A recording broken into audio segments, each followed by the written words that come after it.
नमस्कार। इन खबर में आपका स्वागत है। कांग्रेस का 3 दिवसीय चिंतन शिविर खत्म हो गया।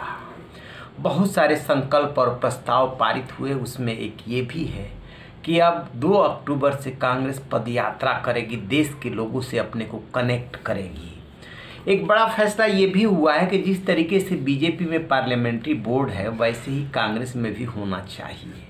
इससे संबंधित जो समूह बना है उसने अप्रूव कर दिया है। अब कार्य समिति की बैठक में इसको डिस्कस किया जाएगा और बनेगा बोर्ड। वो सबसे बड़ा डिसीजन मेकिंग एक तरह से बॉडी होगी कांग्रेस की, यदि बनती है तो। लेकिन राहुल गांधी ने इस अवसर पे जब कंक्लूड हो रहा था क्या कहा, जरा इसको सुन लीजिए। मेरी लड़ाई जो आरएसएस और बीजेपी की विचारधारा है, जो देश के सामने एक खतरा है, मेरी लड़ाई उस विचारधारा से है। जो नफरत ये लोग फैलाते हैं,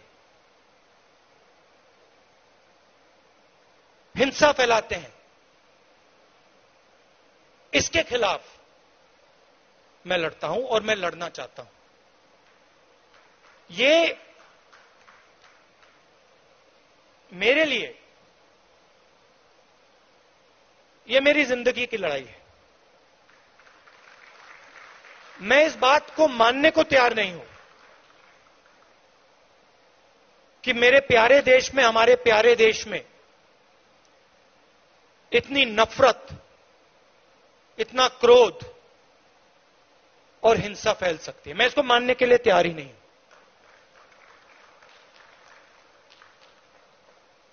हमारे खिलाफ बड़ी शक्तियां हैं। आरएसएस, बीजेपी का संगठन, आजकल हिंदुस्तान के सारे इंस्टीट्यूशंस। ये आप मत सोचिए कि हम एक राजनीतिक पार्टी से लड़ रहे हैं। हम राजनीतिक पार्टी से नहीं लड़ रहे हैं। राजनीतिक पार्टी सिर्फ एक भाग है। हम हिंदुस्तान के हर इंस्टीट्यूशन से लड़ रहे हैं।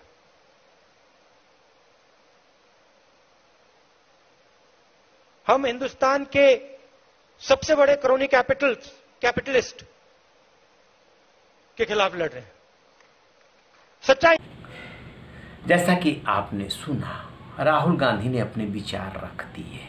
इस दौरान ये भी बात आई कि कांग्रेस के बहुत सारे नेता डिप्रेशन में चले गए हैं और कई तो राहुल गांधी के राइट हैंड रहे, चाहे ज्योतिरादित्य सिंधिया हों, जितिन प्रसाद हों, आरपीएन सिंह हो, सुष्मिता देव हो, तमाम बड़े नेता चले गए पार्टी छोड़ करके। G23 का गठन हो गया, यानी कि असंतुष्ट नेता। राहुल गांधी जब बोल रहे थे तो उन्होंने इशारों में कहा कि हमारे पास नेता आते हैं मिलने के लिए और उनका सीधा सवाल होता है कि हमें क्या मिलेगा। वो ये बात तो सोचते नहीं है कि आप क्या देंगे पार्टी को और देश की जनता को। आपको देश की जनता की सेवा करनी है। तो फिर उसी क्रम में ये बात आई कि बहुत सारे नेता तो हमारे डिप्रेशन में चले गए। उनका इशारा किधर है, यही ढूंढा जा रहा है। दरअसल उनका इशारा G23 की तरफ है। G23 मतलब जो गुलाम नबी आज़ाद के नेतृत्व में, कपिल सिब्बल के नेतृत्व में, आनंद शर्मा के नेतृत्व में ग्रुप बना है। उसमें मनीष तिवारी भी हैं, उसमें बहुत सारे नेता शामिल हैं जो हैं। भूपेंद्र सिंह हुड्डा भी हैं, पृथ्वीराज चौहान हैं, शशि थरूर हैं, संदीप दीक्षित हैं, राज बब्बर हैं, विवेक तनखा हैं, दुनिया भर के नेता हैं। तो अब सबसे बड़ा सवाल ये है कि राजनीति में होता क्या है कि आज की राजनीति सेवा वाली तो रह नहीं गई है, वो रह गई है कि हमें क्या मिलेगा। राहुल गांधी ने एकदम सही जगह पे निशाना लगाया है और कांग्रेसियों की सत्ता में रहने की आदत पड़ गई है। बिना सत्ता के वो मछली की तरह छटपटाने लगते हैं। तो भला उन्हें सेवा भाव कहाँ याद रहेगा, वह सेवा भाव तो भूल चुके हैं। आप याद कीजिए 2012-13 का वो दौर जब कांग्रेस का चिंतन शिविर जयपुर में हुआ था और ये जो राहुल गांधी हैं वो उपाध्यक्ष बनाए थे। माँ और बेटे गले मिलकर के रोए थे कि सत्ता जहर है। और उसी दौरान आपको ये भी याद होगा कि राजनाथ सिंह अध्यक्ष बने थे। ये दोनों घटनाएं आस ही पास की है। लेकिन बीजेपी ने बहुत ही निर्ममता से लाल कृष्ण आडवाणी जैसे नेता को दरकिनार करके अपना नेता चुन लिया, नरेंद्र मोदी को। और उसका नतीजा है कि 2014 से 2022 दूसरी बार सत्ता में है बीजेपी और तीसरी बार के लिए तैयारी कर रही है।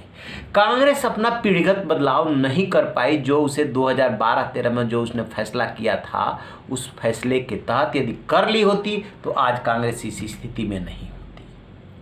तो कांग्रेस की सबसे बड़ी दिक्कत है कि चिंतन शिविर हो गया कि अभी भी वो एक परिवार के मुंह से बाहर नहीं निकल पाई है और राहुल गांधी की तरफ ही घूम फिर करके सुई आकर के अटक जा रही है। अब राहुल गांधी तो पहले भी अध्यक्ष बने थे, 2019 के चुनाव में हार के बाद उन्होंने इस्तीफा दे दिया। तो क्या राहुल गांधी कांग्रेस को आम लोगों से कनेक्ट कर पाएंगे? क्योंकि राहुल गांधी ने यह भी कहा कि कोई भी क्षेत्रीय दल बीजेपी का मुकाबला नहीं कर सकता। बीजेपी के मुकाबला यदि कर सकती है तो सिर्फ और सिर्फ कांग्रेस कर सकती है। उसके लिए हमें जनता से कनेक्ट होना होगा। जो नफरत के बीज बोए जा रहे हैं, लोगों को बताना होगा। संस्थाएं कमजोर हो रही हैं और यदि लोकतांत्रिक संस्थाएं कमजोर हो रही है तो हमारा लोकतंत्र कमजोर हो रहा है, हमारा देश कमजोर हो रहा है। ये बातें कोई नई नहीं है। सवाल ये है कि कैसे कांग्रेस कनेक्ट होगी। वो उत्तर प्रदेश जहां पे लंबे समय तक कांग्रेस सत्ता में रही और जब चुनाव हुआ तो सीटें मिली 2। लड़की हूँ लड़ सकती हूँ का नारा दिया प्रियंका गांधी ने, कोई फायदा नहीं हुआ क्योंकि जमीन दरक चुकी है। उसके प्रदेश अध्यक्ष तक चुनाव हार गए।